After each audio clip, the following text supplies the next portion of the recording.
In Luke chapter 6, in verse 41, Jesus asked a pointed question.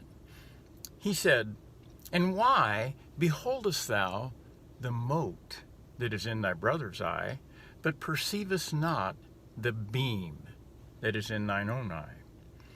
I want to talk to you today about the beam. What is the beam? Well, obviously a mote refers to something that's very tiny or insignificant in comparison to a beam. Now, to have a mote in your eye is a problem, but it's not that big of a problem in comparison to having a beam in your own eye. Obviously, that's the kind of thing that sends you to the ER. That's why I said it's a pointed question, because you would have to have a point to even get in your eye. But obviously, having a beam in your own eye is a big problem. So what does that refer to? How could Jesus make such a generalized statement that the minute we start scrutinizing and analyzing the faults and problems or failures of others, our own problem is humongous in comparison to whatever it is that we may find that's wrong in their life? So first of all, the eye refers to your vision. How do you see yourself? What do you think your role is in this earth? Well, first of all, I see that if we think our role is to fault find in others and try to help other people remove the problems from their lives, then we're misunderstanding. Our vision is incorrect. We're misunderstanding our role.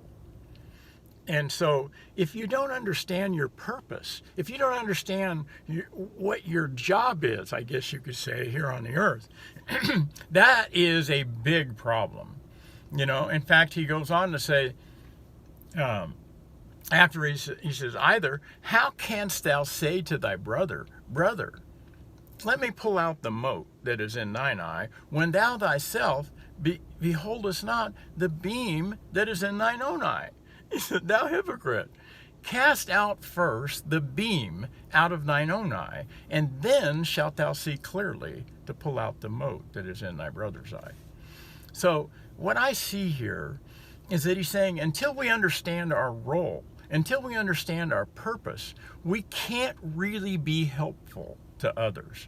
The only way we're going to be able to genuinely be helpful to others is once we understand what our own role is, what our own job is, what our own purpose is. Do we have clear vision concerning that? And it's not to find fault with others.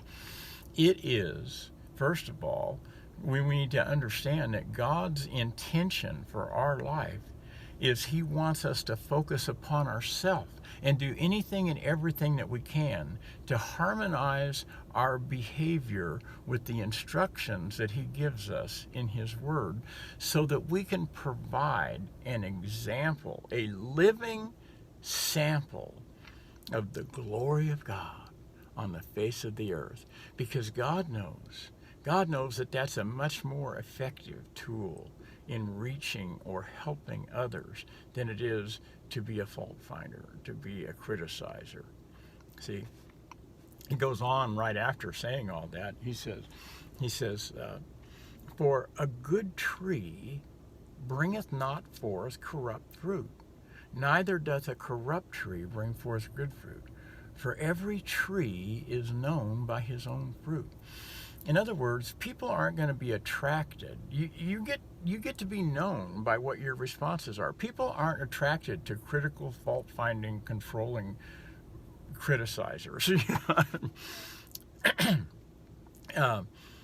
But people are attracted to people who are looking for the best, who are believing the best, who are expecting the best. See, Jesus wants us to know that if we want to be helpful to others, the best way we can do that is to personify the qualities and the values and the virtues that we find in his word. And then we can be genuinely helpful to people who have problems that are insignificant in comparison to misunderstanding our own role. God bless you. Have a great week.